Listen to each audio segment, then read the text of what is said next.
Welcome to the Santa Cruz Coffee Break. If you're watching on YouTube or listening on Apple Podcast, please follow, hit the like button, or any subscribes. It really helps us with the algorithms. Santa Cruz Coffee Break is independent of Santa Cruz Guitar Company, and all opinions are those of the speakers. Santa Cruz Coffee Break is produced by the Santa Cruz Guitar Players Forum. We invite you to join us on the Santa Cruz Guitar Players Forum at SCGCPF for more fun. Now, let's get on with this installment of Santa Cruz Coffee Break. Oh, we're recording already. Hi. We are recording. Yeah, it's already legal drinking age, so 21. I think I stopped swearing. All right, cool. Yeah, well, I haven't yet. I'm still trying to calm down. So calm down, Richard. calm down, Richard. It's just us here. Yeah, it is just us so here. Far. So hello, everyone. We'd like to welcome you. Sorry for that horrible glare that's on me right there, but it's a sunny day in California, which for the winter is unusual, and we're really happy to welcome you to the Santa Cruz Guitar Players Forum podcast number 18. Nice. And our artist this time is Michael Gaither. And if you don't think we got somebody that's famous enough for you, this guy sold jokes to Jay Leno. So we went a long time ago in a previous life. Yeah, and we went out big. So I'd like to introduce you to Michael. Michael and I have worked together and been friends for probably coming in on 7-8 years now. Yeah, a lot of work too. A lot of good work. A lot of good work. Yeah. And known each other for a while. Michael was raised in Central California as one of the very few natives of the area, and takes a write what you know idea to the heart. For 20 years, he's been crafting songs that showcase both the nostalgia of small town life and the foibles. That's an interesting word. What's that word, Michael? Funny things that happen. Yeah, funny things that happen with modern technology. It's a $5 word. Go ahead. It is. It's a good, let's make it 8. Always with plenty of good humor in the mix. He turned to songwriting after a background in journalism and a narrow brush with stand-up comedy, hence the Jay Leno reference. Yes. Off stage, Michael is a DJ with the legendary Americana radio station KPIG Radio, and you guys can subscribe to it and stream it and all that. And Michael's also produced and hosted for 10 years Songs and Stories, which features interviews with other independent songwriters. And we wanted to share Michael with you. I especially wanted to share Michael with you because of, first of all, his sense of humor is really, really dry and really unique. And he's just got a way to get inside a song and make it his own. Nice. And, there's, we just finished, to give you a little discovery here, we just finished a song called See You on the Other Side, which was 2020, and I understand there's going to be one for 2021. Yeah, I just wrote the sequel. Write what you know. So we'll talk about that more. Yeah, the new single, it's up where singles go, up in the interwebs, is See You on the Other Side. There's a great video, but Richard, there's an echo somewhere. Maybe it's me. Yeah. So I was thinking about it more, and I've got a buddy in Nashville, and lately I just co-write. Is a really good friend of mine named, this is a long story, but it comes around. John Cirillo was here in the Bay Area, Santa Cruz specifically, for a long time. Became really good friends, good songwriter. He moved to Nashville actually it's been 10 years. And so he just kind of hooked up with a bunch of people and started co-writing. We kept in touch, and we never wrote together when he was here. But he came out one year for, to kind of check in. And so we got together and we started with a title and just wrote a whole song called Somewhere I Went Right, which Tad is on the CD you just bought. Hey, Karma. And we're like, well, shit, this worked. So we can say shit on the podcast, right? Just like a bracelet. Yeah. And so like every couple of months now, I get hold of John and we'll do now it's Zoom. It was Skype. And we'll get together and we'll spend about 2 hours and come up with a new song. So that's kind of all I'm doing lately is co-writing with John Cirillo, and we're really good friends. One, the whole point about doing music besides making art is like you meet all these great people and you make a lot of great friends. That's the real benefit. And with John and songwriting, we get to hang out for a couple hours every couple of months and kind of catch up and write a new song. And if you co-write, you get something that neither of you would have written on your own. And the joke is, I always say, I get to exploit all the things that John's learned working with all these Nashville songwriters, and it's a lot of fun. So I still write my own songs, but lately when I really want to finish something, I bring in Cirillo, because I'll just come up with an angle. I'll get an angle that I haven't done before. So actually about 3 weeks ago, I got together and I go, I have a title. I have an old song that I wrote that really isn't any good, but the title works, and it's called "Welcome Back to the Land of the Living."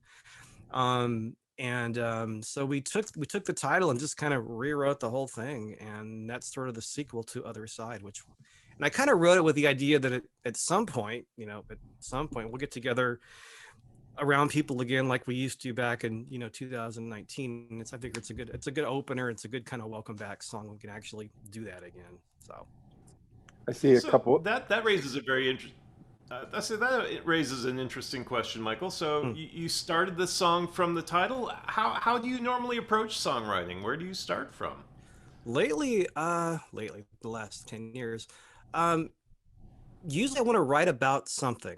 It's never usually a hook. It's never using a musical angle. It's usually I want to write about this, and then so quite often a title will spring into something. Hopefully, if I can take a title and come up with a chorus, I know I can wrap something around it. Or thinking about joke writing, if I know the last line of a song, the punchline, where it's going, I can usually backfill it. For me though, titles are actually a great way for me to write a song. Sometimes they take a while. I did one, it's on the Starlight Drive-In record. It's called "Tell Me Where It Hurts." It's a funny song about getting older, and I just had the title "Tell Me Where It Hurts," and it took me and I wrote that one by myself. It took me, it's funny when songwriters say, it took me a year to write this song. Well, you didn't really sit there for a year with a pen in hand. I mean, it sounds really pompous. But I had this idea for almost a year, and I kept coming back to it going, what do I do with this? It was more like this. And I finally wrote this kind of fun bluesy song about getting older. So titles actually really work well for me. Not always. Sometimes you get a great title and and you keep banging on and you go, well, this isn't going anywhere. So you never know. It's like Tom Petty said, it's magic. If you get a song and it's like, okay, it wasn't there before and now it is, 99% perspiration and Yeah. And that's why I think for me, especially like the last couple of years, when you find there's actually another guy, Steve Kritzer, who's in the Bay Area, we're really good buds and we've written quite a bit together. You find someone you can co-write with, you respect him enough to go, that's really good, or no, that sucks. You can bounce things back and forth. And it's kind of like if you're working out with somebody, it kind of moves you along a little bit. I think co-writing can kind of be like that when you have the right person or people that you're working with. What got you started in music? I always liked music. Grab some tea here. I always liked lyrics. I always loved music, and I always liked lyrics. I always, I think when I started buying records, I was always drawn to, what they were saying. I mean, in my teens, I still loved like the Ramones and the Clash, and I loved big, loud, fun music. But for me, it was always the lyrics. I always what's the story they're telling? I grew up like in the late 70s, and so Van Morrison and oh god, a lot of Tom Petty. Discovering John Prine when KPIG came along, and that exploded the whole world for me. It was always lyrics and the stories. And then when I was buying records in my teens, I started reading the liner notes and becoming a real music nerd and figuring out who wrote this, who played on this, and discovering names, people that were playing next to each other or with each other. I never played though. I took lessons when I was a little kid, and I just never had the right teacher or whatever. And then when I was in high school, I took, the big group guitar lessons where you're playing a song that nobody likes sometimes, and you're learning chord, and it never stuck. Bless their hearts. I mean, people learned, it was great. But I never had the right teacher, I guess. And then when I got into my late 20s, I was always a music nerd, always buying records, spending a lot of time in record stores.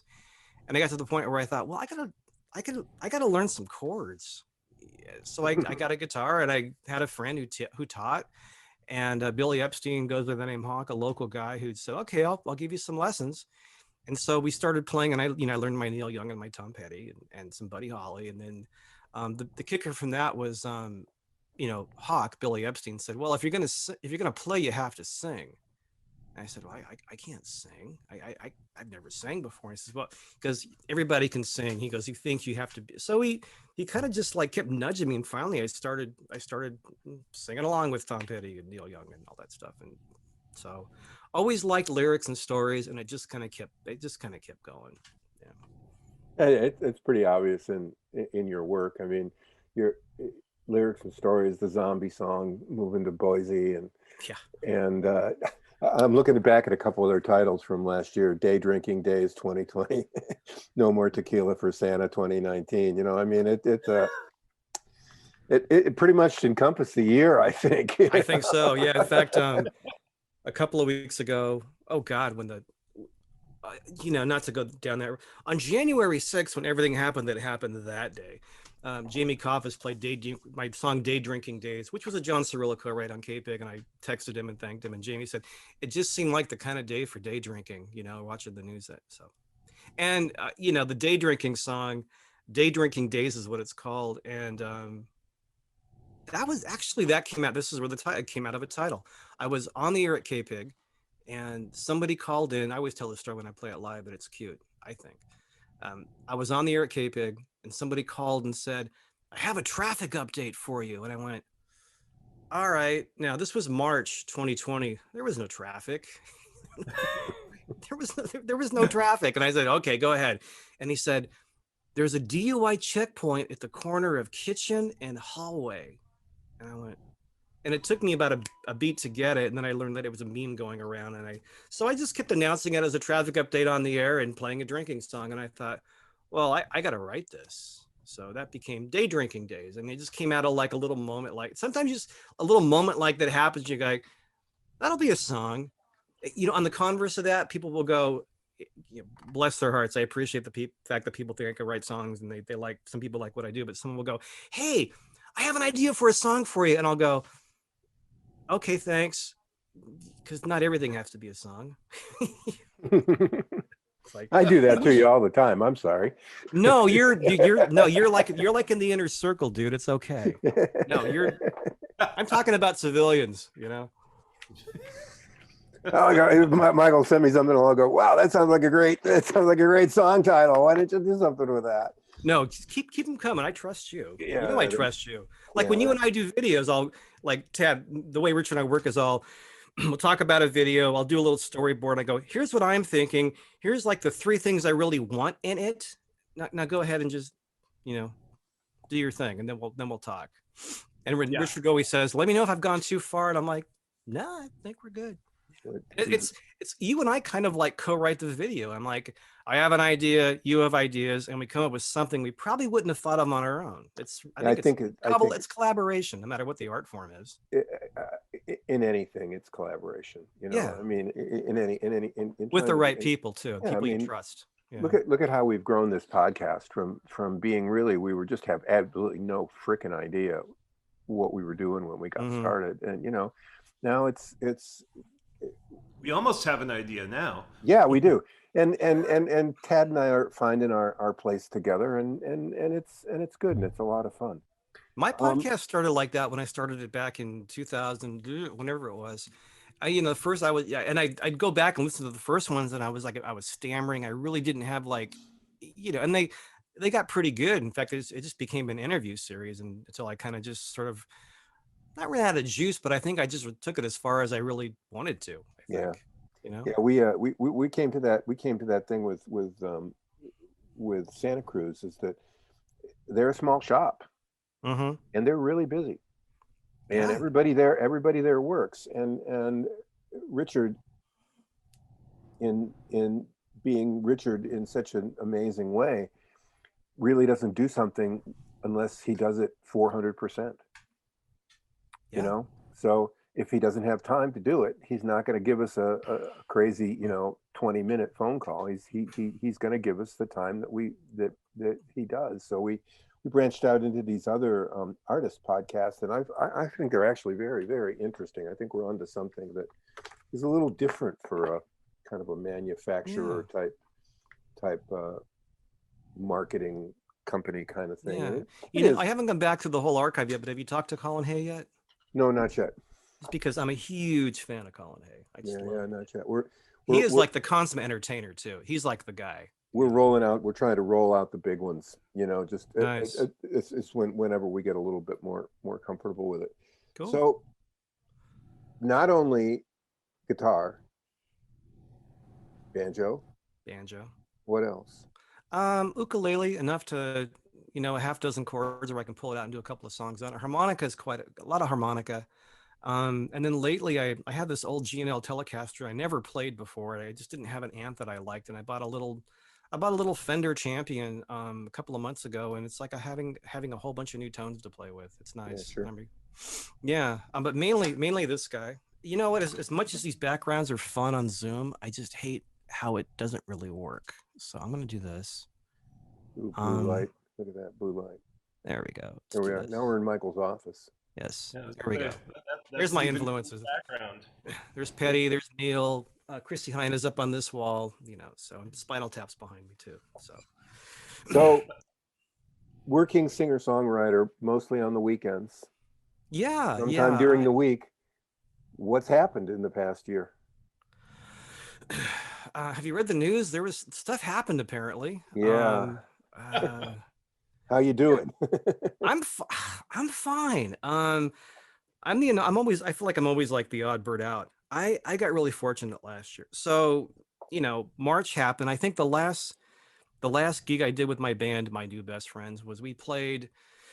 We were doing I've always had a day job, and now then I took a break a couple of years ago. Now I'm contracting 3 days a week and doing KPIG, and then so it's always a lot of balls in the air, but everything works, and I take nothing for granted. I'm very grateful. So I think our last show was it was March 5th for some reason. So Please Stand By is a live show they do on KPIG Radio. They've been doing it forever, and they had an anniversary show at Michael's on Main in SoCal, California. And the Sleepy John Sandage invited a bunch of people. So we played as a trio. It was a quick turn, like 2 songs, next band. It was a 3-4 hour show. And it was right when Shelter in Place, this is March 5th, 2020, right when Shelter in Place first hit, things were kind of closing down. Leadership at the top, still did admit it was a problem. Don't get me going on that. Anyway, we knew it was a problem locally. And so we played there, and the whole time it was all of a sudden we're like, should we be hanging out here like in a crowd? It was really kind of setting in for the first time. And after that, everything went right, just kind of shut down. And so we all just kind of chilled, and we stopped, the band and I stopped rehearsing. We just, I did some more writing and did my other things. And I guess about a month and a half went by, and all of a sudden, everybody and their brother and sister were live streaming on Facebook. So I thought, well, okay, I'll do that too. So I started doing it a couple times a week, and I was doing it solo at home. I just started playing at home and doing, originals, covers, and pulling in songs I hadn't played in a long time. And people would always throw up their tip link. And for me, it didn't make a lot, not a problem, but everything I did make, I gave to the Teen Kitchen Project and app. I thought I'll just play online. Any tips I get, I'll give to them. So it kind of gave them some exposure. I like to, it's nice to play for nonprofits if you like and support them. So did that for a few months, and things kind of opened up in May, and I had a chance to play a couple of indoor gigs, and I went, I don't think I'm comfortable. This is June. And my wife, Cindy, we're still shopping for her parents who are elderly, and her aunt, and making them stay at home. So we were really kind of closed down. And it was nice to be asked to play. And she said, "You're not playing inside." And I thought, I'm not playing inside. No, I wasn't comfortable. I mean, a lot of people did, and they were fine. And it wasn't for me. I just didn't want to encourage a crowd. I'm fairly healthy. I thought, what if I'm asymptomatic and I have it? It's possible. I just didn't want to be, part of that. So just kind of kept doing the live stream, with this background behind me, doing this every weekend. And then there's a local winery, El Vaquero, here in Freedom, Corlitas. And I played for them a couple of times, and I was talking to the owner. I said, how about, I live stream from your winery next week, because they were doing curbside drop off. I go, let me just play from the winery, no audience. You don't have to just give me a glass of wine. I just want to do something different and kind of let people know you're out there. Cause I was blogging about all the breweries that were closed down that we played and reminding people they could like shop there still and support these places while we were doing whatever we were doing in 2020. And Bob at the winery at El Vaquero said, yeah, I think that'll work. Yeah. And then he calls me the week before and he said, you know, I found out that this next weekend we can be open. Would you be comfortable playing in the patio outdoors? And I said, I think so. So I went there the next weekend. I did like a 140. We were kind of test driving though. Everybody was really just kind of like, everybody had masks on. There were tables, but they were way spaced apart. I was way in the corner and it was like, this is okay. We're all distanced and everybody was cool. And, you know, I remember at this first event, a couple people walked in without a mask and Bob went over and said, you got to wear something if you're going to come into the patio. And they went to their truck and they improvised. They did the best they could and that was fine. And then that was June. By the time July rolled around, I was playing there every Friday night. Wow. I was playing every Friday night doing the solo thing. And for me, I love having a band. It's nice having all this sound support around you. It's a lot of work to kind of keep it going, but it's fun. But playing solo, either online or in person, you're like, nah, I feel like playing this now. You know, here's one I haven't played in a long time. You want to hear it? And of course, everybody goes, yeah, go ahead and play. You know, you can be really, really loose. And with the right band, that works too. And doesn't always work, but sometimes it does.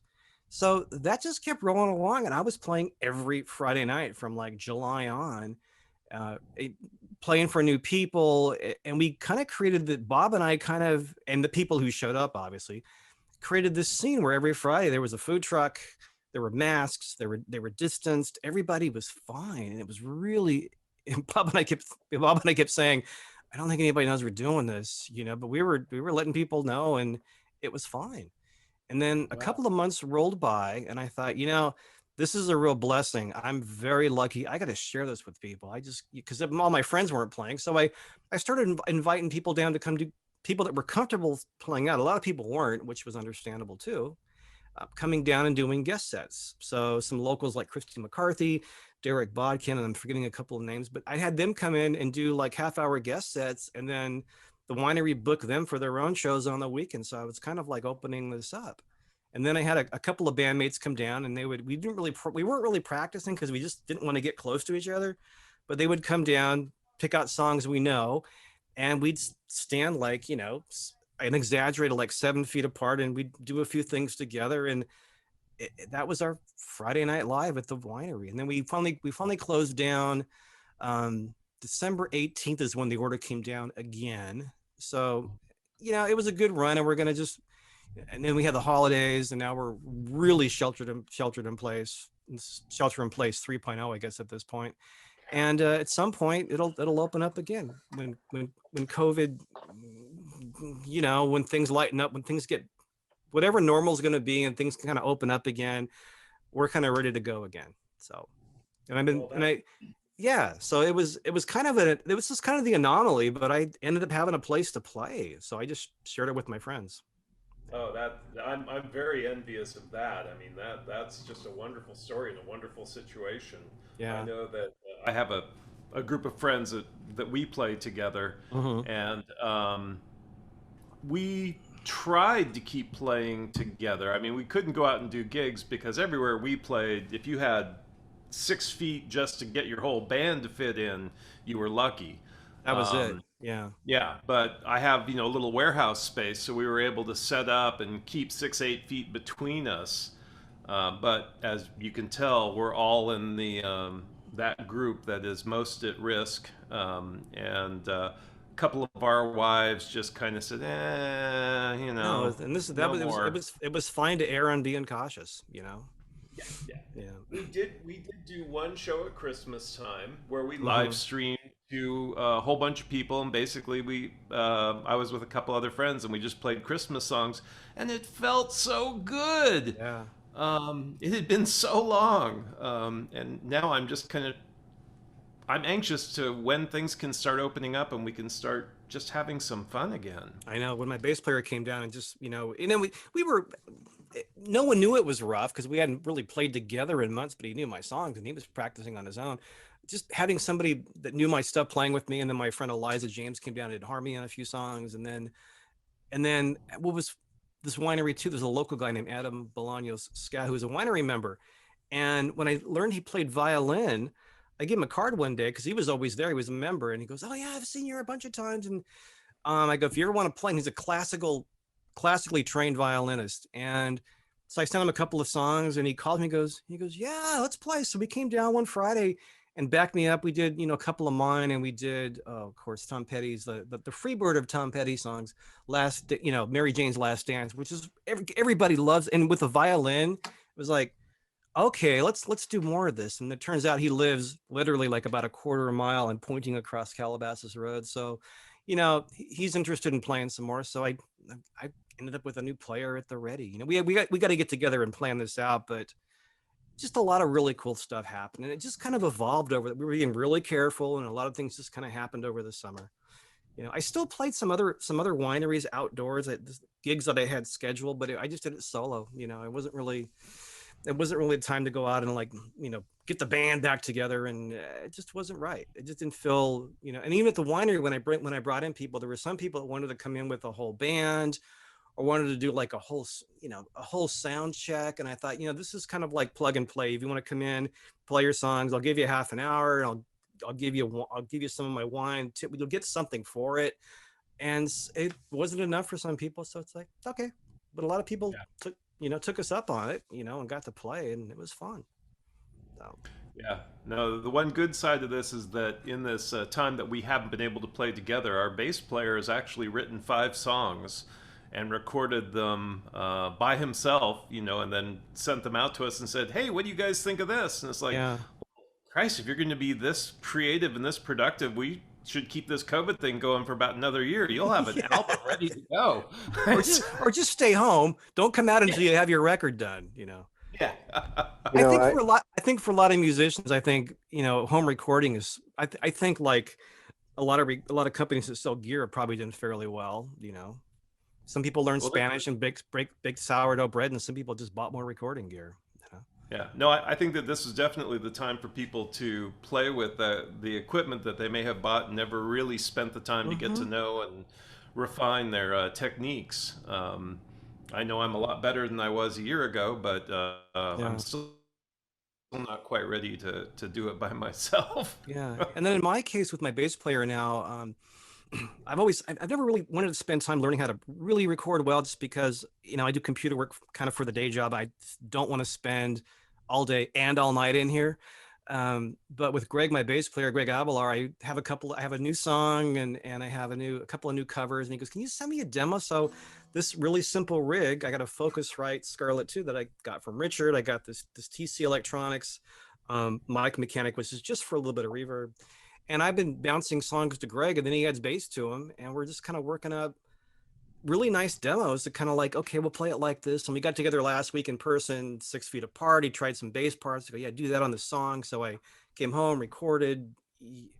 Yeah, so I think it's a new way of practicing, and I think it's something I wish we would have done, a while back, but now we have it. It's a nice process. And then our harmony singer can like listen to something new and go, oh. So we're not just going into a practice cold. We kind of have an idea of what we want to do. Nice. Nice. I look forward to the future on this whole thing from music. Go back to 1918, and the world got pretty crappy. Mm-hmm. And what came out of that was this unbelievable rush of the arts. Mm-hmm. I mean, think about what happened in Paris in the 20s, and what happened in this country, and just all these people. Art was a seed for art everywhere, and I'm really hoping that we can see some of that, come out of that. I'm watching a 360 live stream Friday night with Happy Trom. Ooh, nice. And it's in the round. I have no idea. I mean, if you ordered in time, they're sending us 3D glasses, or they're sending us the glasses. Yeah. So I have no idea what it's going to be like, but again, it's, you know, it's interesting to see innovation. I mean, we've certainly innovated our way around out of this box a few times Hmm. in the past Yeah. year, and I was talking now to, yeah. Pardon me. I was talking to Wallace Bain, who used to write for the Santa Cruz Sentinel. I used to write for the Sentinel as well. He moved to Good Times, and now he's with a new online newspaper called Lookout Santa Cruz, a great online with real journalists. And I talked to him he did an article on our video, Richard, Other Side, and then I also interviewed him for locally for K Squid Radio. We were talking about what was my point. I just started talking. Oh, I was talking about how, he said, "What have you been doing since?" We had the same conversation. I said, there are a lot of songwriters in Santa Cruz and a lot of bands. And usually when you write new songs, you go out and you kind of workshop them. You just, you try them out live and you kind of fine tune them. And I said, no one's really been able to do that. So I think there was, once we can open up again, there's a lot of new music to be heard. yeah, Well, it's they've been saying that the instrument sales have been kind of off the charts. So Right. Like with the hopefully that, recording gear. Yeah, same thing. yeah, hopefully in a year or two, we're going to see a lot more musicians and also a lot more people who are interested in live music. I don't know. That's just a hope. The other option is in 2 years there'll be some awesome deals on used musical That's true. instruments. People that collect guitars and resell them, so keep an eye. I might get that resonator yet. Um, you know. keep Yeah, it and I think, yeah, and I'm really, and I had a point, went away. Carry on. You were saying, Richard? um you know, I just I was gonna go someplace else, but I think I want to stay here. What's been the biggest change in you in the past year? I think kind of, again, I loved my band, reorged a band. It was fun playing solo and kind of going back to really having the time to just kind of talk. And not that I want to spend the whole, like, I don't want to be the shut up and sing guy, but just being able to kind of bounce around a little bit, that was nice. Um, and as much fun as it is to, is that a dog or an earthquake? I'll find out soon. Um, Not shaking here yet. all right. Okay. Um, what was the question again? The dog distracted me. Oh no, I just Biggest change in me. yeah, the biggest change in you. You know, I mean, do you think it? I got my thread. Yeah. Okay, great, go. This happens when you get older. You've been doing this for a while. Oh. Yeah, I think weekly practices and cranking out and looking for gigs with the band. It's great. It's fun. I'll be doing that again at some point. But being able to just kind of stop and go, okay, what do I want to do? Being able to put the brakes on for a little bit. And I think a lot of people secretly, and again, people who have, with COVID, people who couldn't work. There was people who have kids at home and they have to work and it's hard and frustrating. I can imagine how hard that is.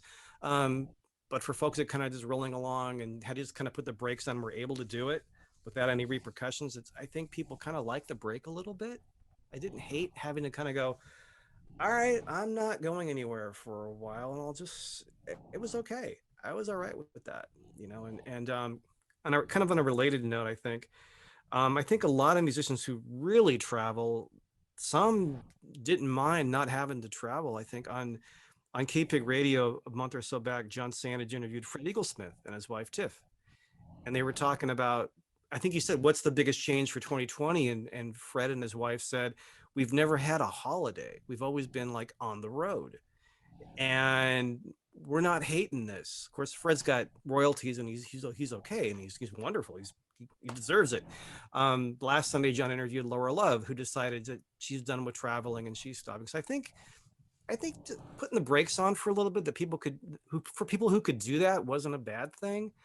It doesn't need to go on for like another year, but 9 months was a bit much. We had Catfish Keith on one of the earlier ones, and what was it, Tad?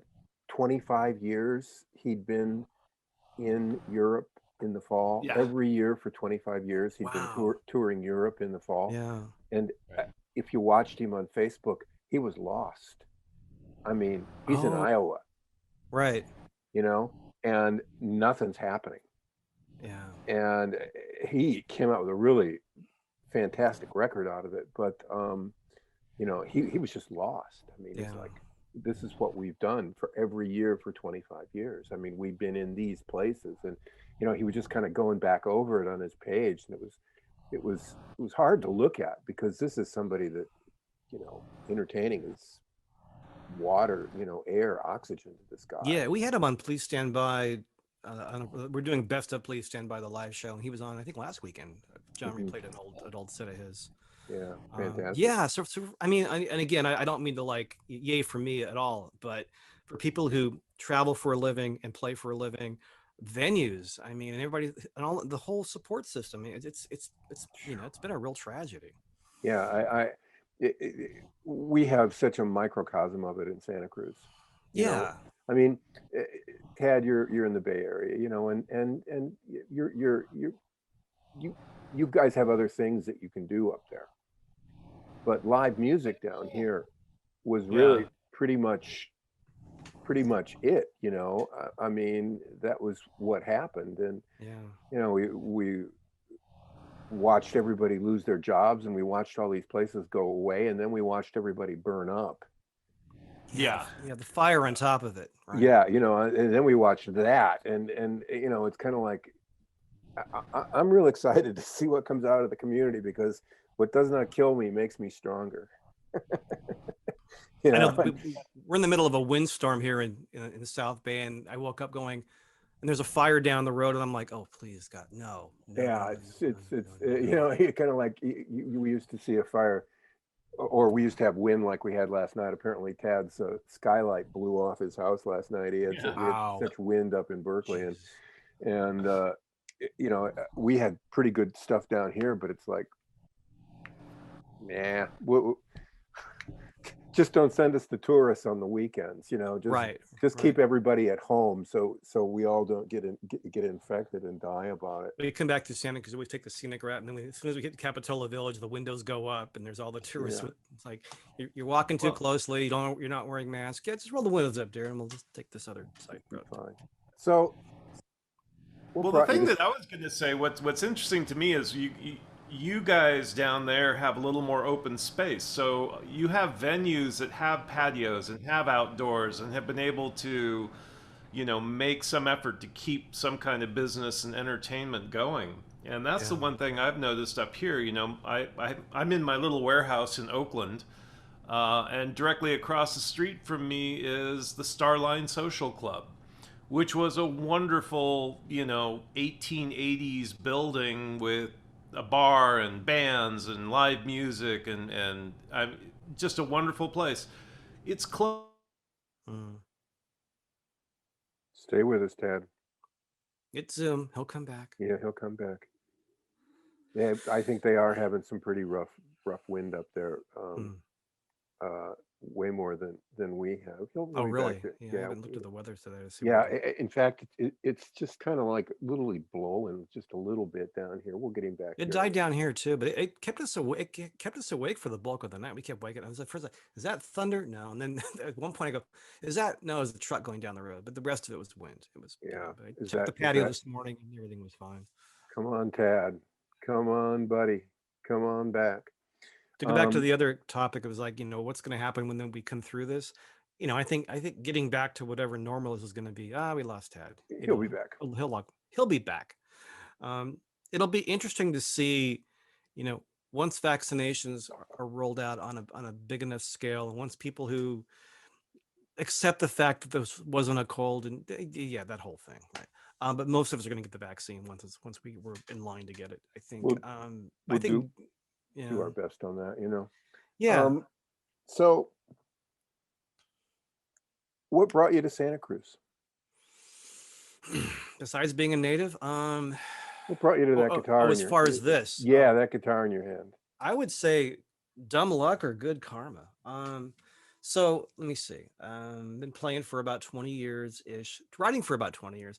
So I had this old Yamaha behind me for years, and then I I bought a Martin off Musician's Friend because I want to get a Martin, and it was a factory Martin made in the 2000s, and it looked nice. It sounded okay plugged in. It was never opened up. I had a lot of people look at it going, eh. And then I ended up here comes Tad. There I There you am. are.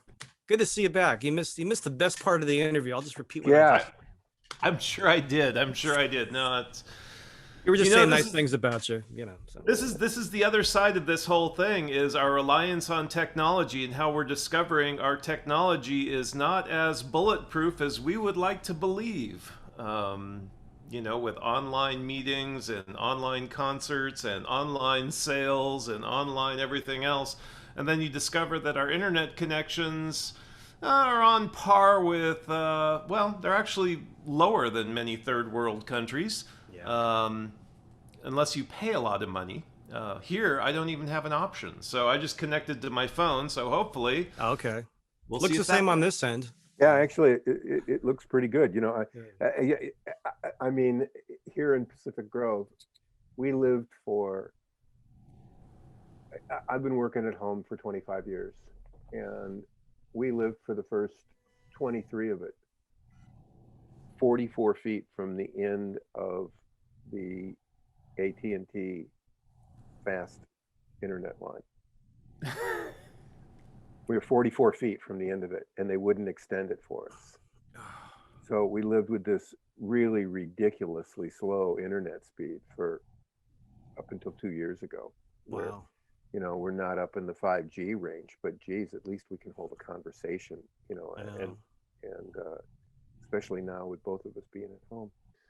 We were talking about how Michael came to that instrument in his hand. Oh yes, I wanted to hear about that. It looks gorgeous. Yeah. Yeah. So yes, I was relaying some of the guitars that I had. I ended up with a Blue Ridge, J45 knock that I played for. It's a really good long guitar. And then I was in Sylvan Music one day, and I had time to kill. I was, my wife and I do dog rescue. I was waiting on VCA to finish up with the dog. Went into and I was at the point where it's like I don't need a high-end guitar. My Blue Ridge is fine. And then I was in Sylvan Music, and I went in and I just tried a bunch of Santa Cruz guitars, and I went, oh, I get it. It was just like, okay. So I just sought after. I ended up with this baby here. So it's like, I've talked to Richard several times. I always joke about it's the last guitar I'll ever need, unless I end up getting one for a spare, which I can't really, justify yet. But I love the body style. And I'm not really a guitar geek, but Rich and I have a mutual friend, Chris Carr, who buys a lot of guitars and knows it. And I was over there one time. Actually, I met you through Chris, probably. Yeah, Yeah. Tad's got one or two as well. Yeah. In fact, my Blue Ridge was a Chris Carr special too.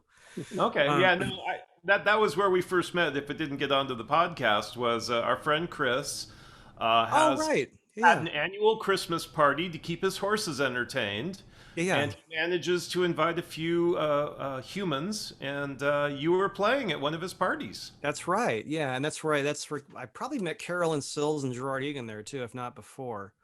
I don't know if you met them. I knew they were there then. I don't know if you met them before, but I was impressed that there were so many incredible musicians playing for the horses. That was great. The horses are wonderful. They're a great audience. They don't go. They stand at attention, and then you give them a carrot, and they give you the time of day. It's great.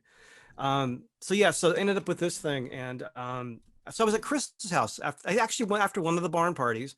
We were helping him clean up, and I go in and I see all these guitars, and so Chris is telling me about all these. The Martin that I had a factory Martin made in the 2000s. Yeah, I sold it. But it had this kind of size body, and I had a couple of dreadnoughts, and I can still play them, but I know, if you've got my frame, doing the dreadnought thing after a while can kind of do this to you. And I love this body size. And then so Chris said, well, try this. It's an OM model with a pre-war bracing, and he gave me the whole history of why this guitar has such a nice low end. And I played it, and I'm like, yeah, I could live with one of those. And so I just had this thing in mind. So I sought after it. I finally found it. And I'm partial to Sunburst. So, and then I've gone back to Santa Cruz a couple of times. And I think at one point, a wire came off the pickup. And so, Gerard just took it back, and just when cleaned it up, new strings, new battery, redid it. I've gone back there a couple of times for tune-ups, and it's a wonderful guitar. It's just a wonderful guitar. It records well, it plays well, it stays in tune. And then last year, I subscribed to. I'm all in now. I subscribed to the Santa Cruz guitar string. So every 3 months, it reminds me to change my strings. You know, so Nice. occasionally throw a sticker in there. So you know. So it's just a standard OM, or it's an OMPW with East Indian rosewood back and sides. And do you know if the top is what the top material is? God, see, this is where you lose me. Okay. It might be Sitka. I don't know. You see, this is what's great. Is there are a lot of guitar geeks who really, go on and on about, the advantages of Engelmann versus Adirondack versus Sitka, or should I get a cedar top or a redwood top or Brazilian and you're at least the fourth musician who kind of like, I don't know, I just like playing it. It's a great it's the perfect guitar for me, and it's like I don't need anything else unless I get a resonator. No, I went, I found this, I played it, I'm like, that's it. I remember my wife and I were hosting concerts out in Corlitas for quite a few years, and we stopped doing that. But I had Chuck Brodsky play a couple of times. Chuck's a great guy, and he goes, "You have a Santa Cruz?" And I said, "Yeah, you want to play it?" He's like, and I actually had it here at home, and I go, we were setting up, and I rushed home, I got it, and so Chuck Brodsky, played it, and he goes, and he was in the back room just messing around, and I walked back, and he goes, "Congratulations on getting the most balanced guitar I've ever heard in my entire life." I told Richard that, and Richard's like, "That makes me very happy." So yeah, I think it's Sitka. I don't know, but God, it plays well. It plays well. It sounds good. It looks good on stage because it's beautiful. Well, okay, so I can tell a little story here. I at one point thought it would be fun to have one of everything Santa Cruz made. That was back before practicality set in. But I just sold. I had a Santa Cruz True Acoustic bass that I'd found used, and I thought, oh, this is the only opportunity I will have to have one. Mm-hmm. So I bought it, and I've had it for a while, but I don't play bass. So I put it up for sale, and immediately somebody responded, and it's on its way up to a musician in Seattle. And he's been a professional musician for some 25 plus years, playing mostly Martins and other guitars. And apparently he was telling me 3-4 months ago, he had a chance to play a Santa Cruz. He'd heard of them, but he'd never actually played one. And he played it, and his eyes lit up. And he finally realized, I'm not happy with anything I have. So he was starting to look around to figure out the Santa Cruz models and everything else. Well, anyway, he's primarily a bass player. Right. So when he saw the ad for the bass, he immediately said, a bass, and it's a Santa Cruz? And he just jumped. So it's on his way up to him, and he has asked if once he gets it, he could talk with me some more about getting a guitar. And this is why it's so encouraging, is I know that with a bunch of the other friends I have on the Santa Cruz Guitar Players Forum and friends in the Acoustic Guitar Forum, people worry an awful lot about specs and how is it shaped and what wood is used and how is it braced and all this other stuff. Mm-hmm. And yet when Richard and I get a chance to talk to real musicians, working musicians, serious singer-songwriters, they're like, yeah, it's a Santa Cruz. That sounds great. And that's about as far as they go with the whole thing. Yeah. And it's an attitude that I think that if more people took it, if they just went into the music store or whatever and picked up the guitars and played them and said, this sounds great, this feels great, and not worry about all the other things, the world might be a better place. Yeah. And admittedly, too, it's first of all, I wish I would have known you had I wish I knew Santa Cruz made bass guitars, because my bass player would have loved to snag that. There So it goes. if you come across another one, he would. He's pining for a Santa Cruz anyway. He would love to have a Santa Cruz. I didn't realize I made bass guitars. So if anybody's out there and you're selling a 3 or 4, I mean, yeah, let me know. There'll be a link somewhere, depending what platform you're watching this on. Let me know if you have a bass for sale. I'm sure they'll take an order. Yeah, I'm sure they will too. I forgot my point, but Yeah, I've always been the type that I don't like having a lot of things I don't play. Like there's a mandolin back there that I feel bad because I don't play it anymore. I actually had a second banjo, and the one off to my right is such a good banjo. Then the other one paled next to it, and finally I thought, I don't need two banjos, so I have it on consignment somewhere. Um, so with this thing though, it's like I've got a couple of backup guitars and this, and that's pretty much it. But I go out and play it. In fact, Gerard, after he did the finishing work for it, he saw it about 9 months later, and he goes, "You got some pick marks on this?" I go, "Yeah." He goes, "No, you're out there playing it. I can tell it's opening up. It sounds great." It's a tool. I'm careful. I don't bang it around, and I don't write songs on top of it or anything. But you know, it's a great tool. Yeah, no, Yeah. it's a tool. That's great. It's great to hear people take that approach to it and really enjoy it. Yeah, and full disclosure, I mean, I there's a coolness factor with a Santa Cruz guitar. I'll admit it. I've got no pride. I mean, when I was looking for like a nice guitar, I leaned towards the Santa Cruzes over everything else that was in the store, and I'm like, well, if I'm going to buy a nice guitar, I probably want to get a Santa Cruz. And then I tried them. I'm like, yeah, I want to get a Santa Cruz. So there's the local cool factor with them as well. I mean, that's part of the mystique, and they're really, really good guitars. Yeah. It's actually an international cool factor, but that's okay. You consider Exactly. Talking about shelter in place and the shit. There was one of these Facebook polls because we're all bored. Somebody said, "What's the last concert you saw?" And the last live concert I saw was Colin Hay at the Rio. When he had a bank of guitars, and at least one of them was a Santa Cruz. Right? So. Yes, I remember seeing him at the 40th. That was quite a. Yeah, that's on YouTube if you're watching at home, and it's a great performance. I mean, and it shows not only a great songwriter, he's just a great showman. He's really, he's just a compelling storyteller. Yeah. He almost didn't need to play anything. I mean, just having him on stage talking was entertaining enough. Oh yeah, absolutely. Yeah. I think I got Amazon Prime just so I could watch the Colin Hay documentary. There you are. This is a really strange question. And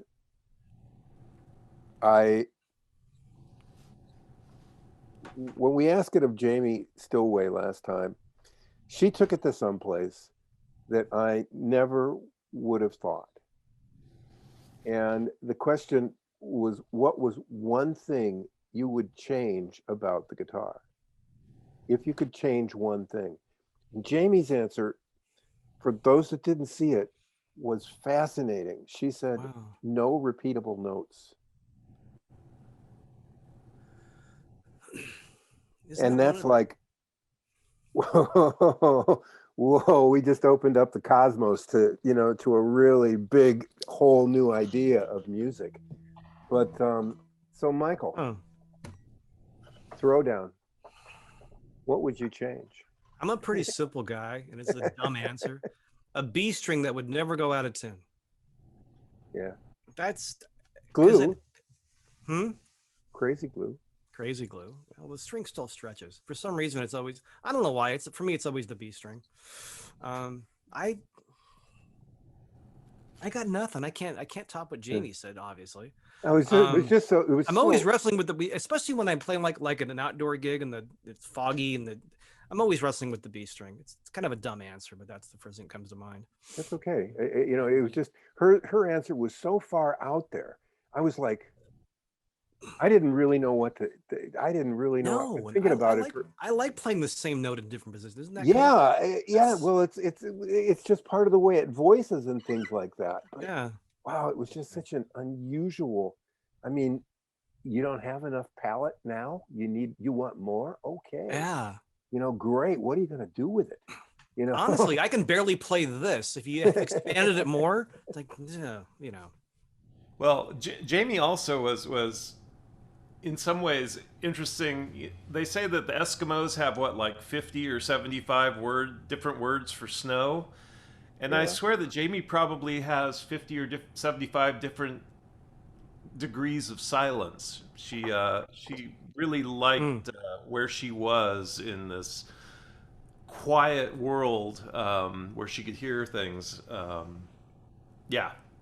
Very unique artist, amazingly good, but pretty unique stuff. We talked about songwriting. Mm-hmm. Yeah. You want to talk anything about KPIG? I think that Sure. I think it would be interesting for people to know a little bit about KPIG, especially the historical community reference with Santa Cruz here and things like that. And I'll open it up by saying that I videoed the 1000th Oh, that's right. Yeah. the 1000th broadcast, and it was one of the biggest disasters I've ever had. So please stand by. Yeah, the Please Stand Yeah. By musically or video wise, it was one of the biggest disasters I had because they were trying to give me a feed from the board, and Mm. it had a I hum remember in it, this. and it was completely unusable. So Wow. the show went from what 8 in the morning until 3 that afternoon at the Columba. Yeah. Yeah, it was really a long show, and I mean, just like, and I was just kind of heartbroken about it. But KPIG is a KPIG, Mm-hmm. and it's not an independent radio station, but it's probably as independent as a non-independent radio station can be. Is that a way to say it, That's a Michael? good way of saying it. It's a commercial. It's a commercial station with real commercial breaks, but the format is really unique. And I've looked around and I can't find anything like it. Not on the commercial array. So KPIG's been around for kpig.com if you want to, because I do the website. So have a look.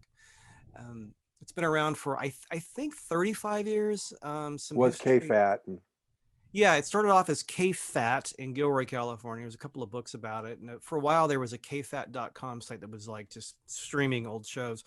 And kfat.com, KFAT was like really like Texas outlaw country, non Nashville country music, a lot of wacky comedy, really edgy stuff.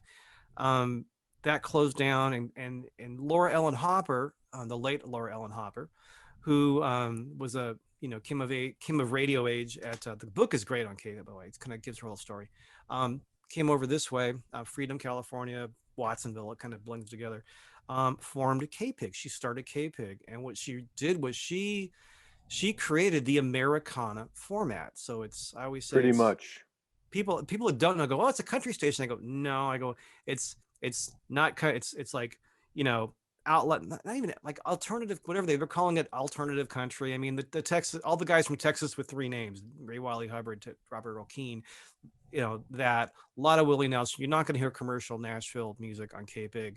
You're going to hear people you don't hear anywhere else. A lot of John Prine, folk music, some Hawaiian, a lot of comedy. We insert fake commercials in between and before the real commercial breaks, which is really fun. We have a lot of drops with, everybody from Bonnie Raitt and Al Jardine to just singer-songwriter go, this is KPIG, the last great radio station. We have bumps from local listeners. But it's all in a commercial format, and it's places you won't hear, people you won't hear anywhere else that are really good. And but there's also some classic rock. I mean, my favorite album of last year was the new Pretenders, Hate for Sale. I love the Pretenders, and we play that. Stones and Neil and James Taylor, you'll hear some of that. But a lot of just stuff you're not going to hear anywhere. In fact, my wife and I got a new used van a few months ago, and it came with Sirius XM. So I'll check this out. So I like the Tom Petty station, and then I like the U2 station, and the Willys Roadhouse. But after a while, they're kind of playing the same songs over and over again. The only thing on XM that's even remotely KPIG like is Little Steven's Underground Garage, because it goes all over the place, and you can't predict. And the KPIG goes all over the place. We actually have a format. We've got a library with like thousands. They're all like, all the songs are vetted. And the nice thing about KPIG is we don't have to play, like when we're on the air as a DJ, we can play what we want. We're kind of, the way it's set up is we're guided to play songs from certain libraries to kind of keep it within the format, but we can pick any of those songs we want, and there's thousands of songs to pick from. So depending on the mood, you can play songs on a thread, you can play requests. So it definitely sounds like KPIG, but you can never tell where it's going to go. Yeah, And it's really the services, the community services that they offer. There's a show, well, there was, and we'll come back again, Please Stand By, which is a live music show every Sunday morning from 9, 10 to noon. 10 to noon. Yeah. Yeah. And there's specific programming on certain evenings.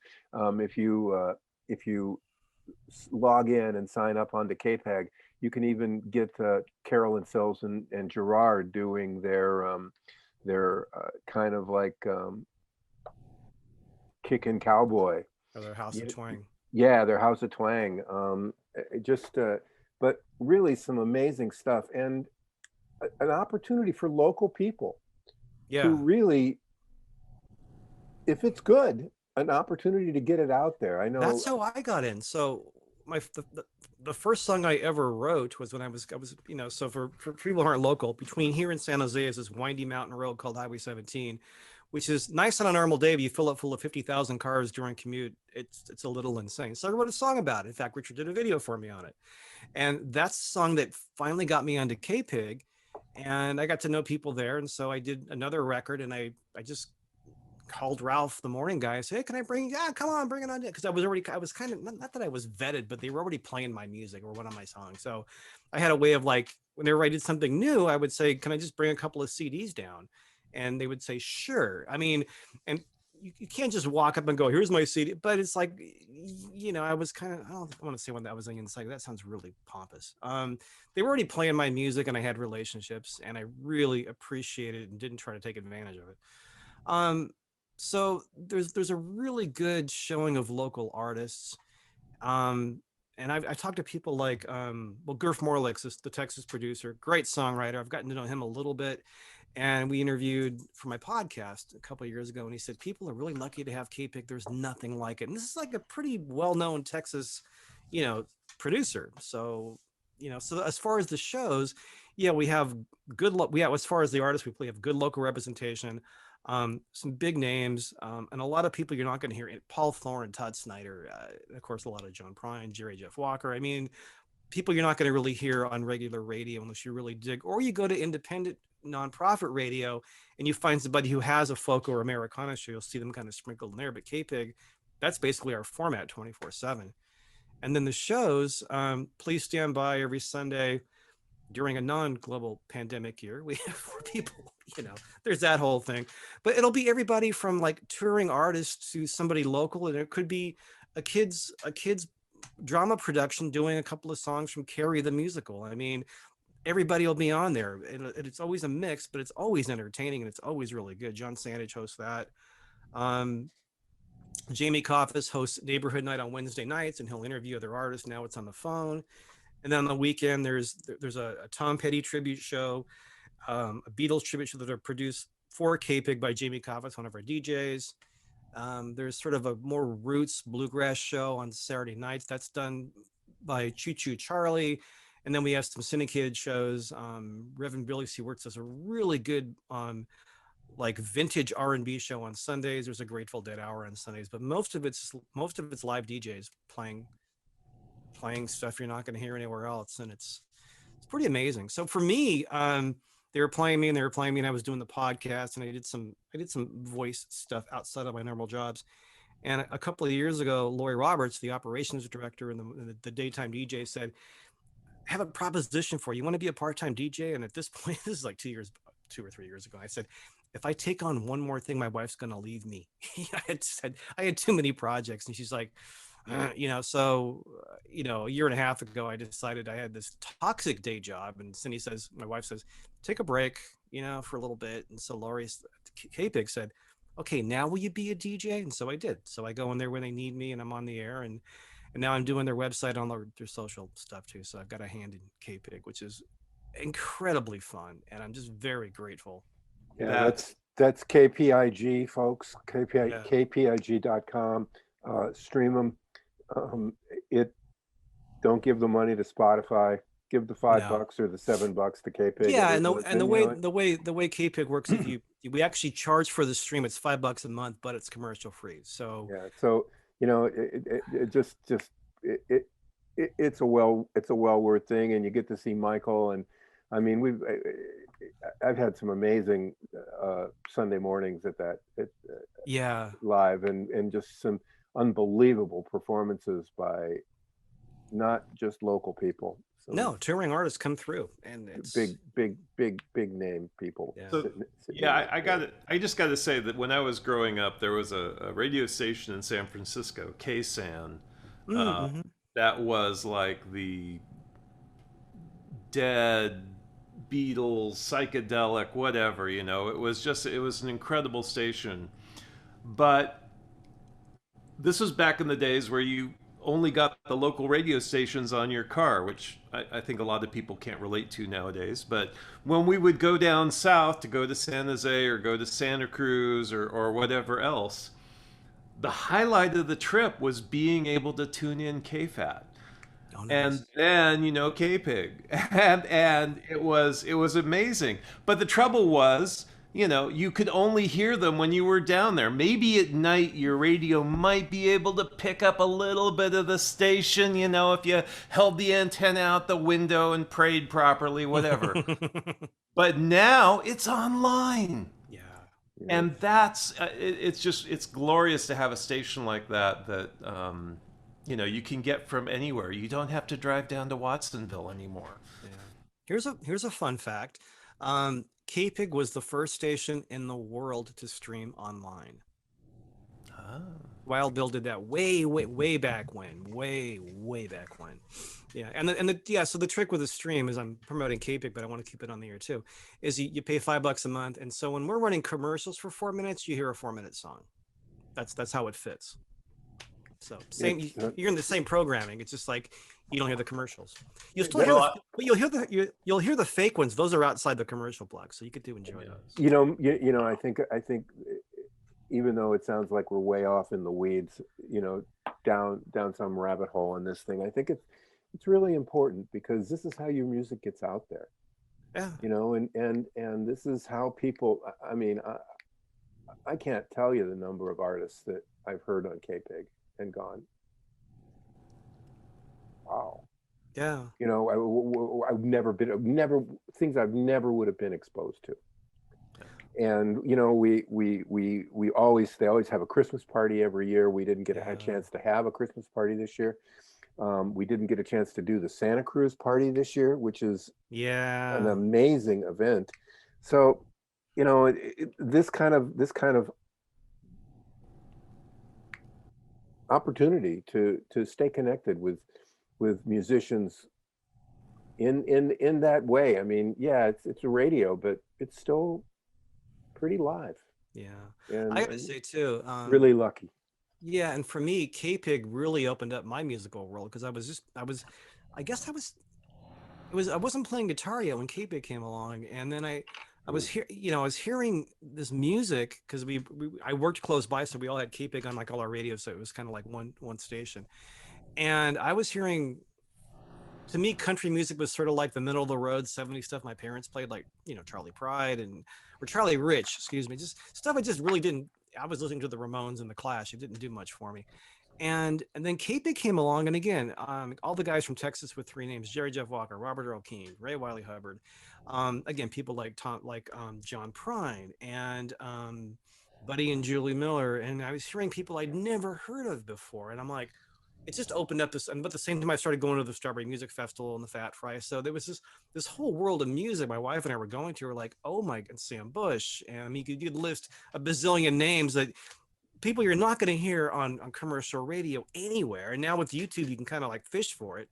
But back then you couldn't. So for me, it really opened up my world. And when I was on the air, especially this last year, people would call, and we all got this, and that wasn't just my shows, but people were like really thankful we were on the air doing, hosting, still on the air doing live DJs on KPIG. And the only thing we did different, we had ever since March, it was like no guests, nobody in the studio. We when we're done with a shift, we wipe everything down, and and then you come in and you do it as well. And I've talked to people that work at other radio stations, and most of them aren't even going in. Kay Durton Davis, I have friends at KVMR, and most of them are like recording their shows and just kind of submitting them in. I know KKUP, I think a lot of people aren't going in as well. And KPIG, we haven't really changed, but nobody else goes in except Eileen working in the office and us. That's pretty much it. And it's been a challenge to really staying connected to the community. I mean, like Please Stand By, John's doing recorded best ofs, but what he usually does is at the end, for the last person who's on, he'll do a live phone call with them. So like last week he had Lower Love. This week he has me. Just You have to coincidentally, you have to do somebody. You have to do something to, you have to make some kind of pivot. Yeah, we've been doing about once a month. We've been doing a live stream with an audience with an artist on our Facebook page and kind of promoting that. That's what we can do right now. So, Well, it's to me that one of the great values is as a lot of the online music and online media has spread, there are so many choices, and so much of it is getting hyped unreasonably. That when you have something like KPIG, where you have people who can put together strings of music and artists and stuff that respond well to you, and you don't have to wade through the immense amount of Junk. stuff I don't want to listen to that's being promoted so heavily. That's a real value and a real treasure as far as I'm concerned. nice. Michael, I think we have just about exhausted you. It was fun. I just had one of the scariest things happen. I'm Zoom Pro. Right. I have no idea. And about 30 minutes ago, I got this notification on my screen that said, "You're at the end of your time." Oh, I saw you. Yeah. But we're going to keep going. It's like, You're like, oh, good. what do you mean we're at the end of our time? I mean, did you not sign in through your pro account? I have no idea. I was so out of control on trying to deal with everything that I had on the phone before this, that I probably wasn't as sharp as I should have been. But there's a shelter in place moment for you. Yeah. That's really for sure. Like, too many of this. Michael, you've been really gracious with your time, and thanks. I really appreciate just the chat. And you and I will just music nerd out for hours anyway. We just happen to record it, so maybe somebody will actually listen to this, right? Yeah. So you'll be able to, on this, there'll be links to Michael's website and thanks. and his and we'll put a little shout on there for KPIG, and Thanks. And and you guys can share this around, some links to Michael's, for sure, some of his tunes. Thanks. Nobody could. I held up a Hey Karma. Little wrist thing earlier, and this is also a present from Mr. Gaither. If you can kind of see it. I remember that. Yeah, we work we work well together, and Michael knows the stuff that I love. So there you are, and That's great. Chad. Yes. Went down a completely different road than I expected, but I'm really glad we did this. I'm really glad we're this is what we can't do right now. It's just sit around and chat. Well, we just did, but it's always fun to travel down the road less traveled. There you are. Even if we're only 8 people out there, it's fine. It's fine with me to do it. And even if we're the ones who find the rocks to trip over. That's right. So, Michael, keep going. no one's telling me to stop, so I guess keep doing this. If you're not familiar with some of Michael's songs and things like that, I hope you take a chance to look at them. Especially look at something like Moving to Boise, and or the current one, See on the Other Side. Yeah. In fact, when you go to the website, the first thing you'll see is the video that Richard produced that we did together, which is really fun. It's big. I appreciate that, Michael. Mr. Newman, can we try something new and unique and different that we haven't done with any other podcast? Yeah, what's that? Can we have Mr. Gaither play us out? Play us out. Oh, we could do He's that. got his guitar right there in his lap. Good idea. Should I do? Oh God, so many songs. I could do Other Side, or I could do the brand new one and just kind of premiere it here. What do you want to do Other Side. All right. Okay. Do Other Side. Let me It's funny. when you're making videos with somebody, you probably watch the song about 400 times, Yeah, huh? Yeah. and you know it's good if you're not tired of it. You know, if you watch something 3 times and you can't make yourself sit back in the chair to finish it, you should probably not have taken the job, as far as I'm concerned. But So if you're shooting a music video and your video guy says after one take, okay, we're good, we're good. that's probably a bad sign. That's probably, Yeah. yeah. That's about as far as it's gonna go. And you'll go, now do it again, do it again, do it Yeah, again. yeah. Well, you know, you're just looking at one little spot, and you're looking at all this stuff, and you really get to see the craft that's involved in making records. And Michael certainly crafts these things as. No, it's Is usually that- it's usually a team effort, and thanks for that. Yeah. Michael, thank you very much. I'm going to mute so that we get the best possible audio through the Zoom. It Gonna was do that good. too, and this is and called. we look forward to seeing you. Yeah, Tad, nice talking to you too. It's been a long time. Yeah. There have been no barn parties or gatherings or Christmas parties, but we'll get there again. Perfect. Richard, this thanks, is- my friend. Yeah, this is Michael Gaither, and see you on the other side, and we'll see you next time. Thanks so much for being here, folks. And just a quick intro on this. I actually wanted to, again, John Prine was a huge influence on me. I wanted to write the idea with this was and this is also a John Cirillo co-write. I wanted to write a kind of John Prine-ish sort of whimsical song that had some, like, you know, quote unquote clever rhyming, but hopefully some signs of hope. And that's kind of what this came out.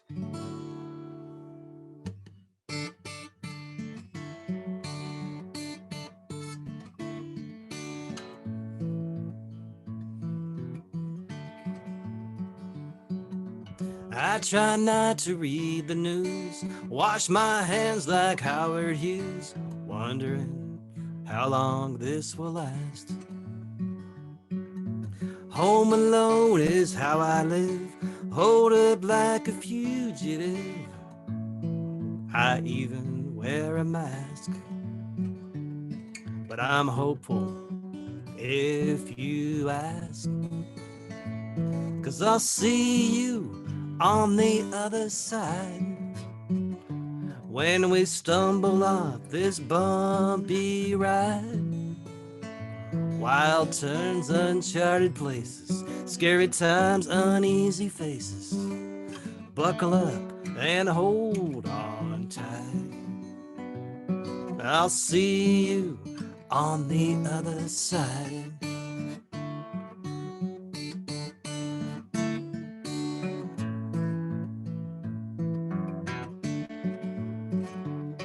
My day-to-day's been put on hold. I can't help but wonder, though, if some good might come from this. Maybe all this time apart reminded us of who we are and that we need each other to exist. Or at least to figure out what day it is. I'll see you on the other side when we stumble off this bumpy ride. Wild turns, uncharted places, scary times, uneasy faces. Buckle up and hold on tight. I'll see you on the other side.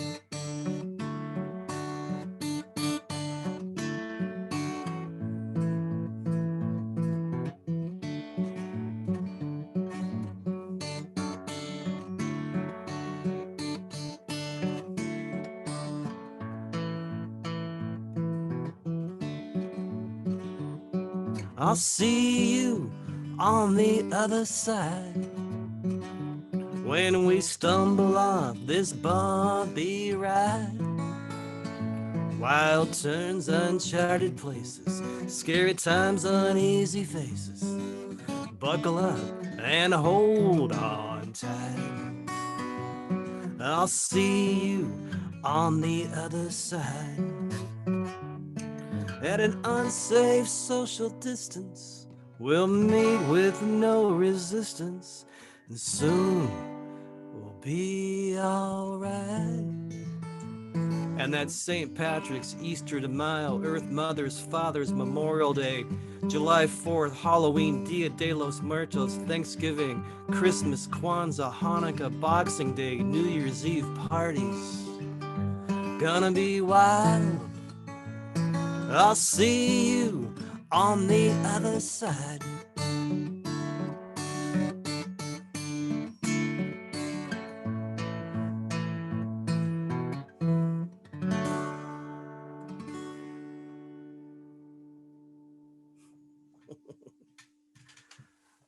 Thank you, buddy. Thanks, guys, and thank you out there in Santa Cruz Guitar Company land. There Appreciate you it. go. Have a great day. Talk to you soon. Right. Mhm. See you guys.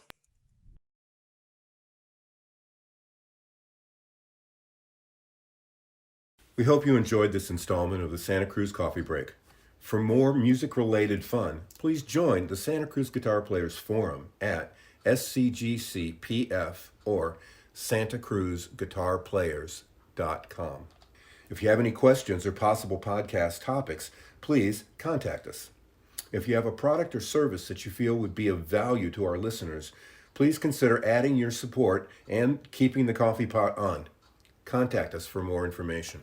We ask that you hit the like, follow, bell, or bookmark buttons so we can keep you informed of upcoming podcast episodes. We hope you enjoyed Santa Cruz Coffee Break. Now it's time to go play your guitar.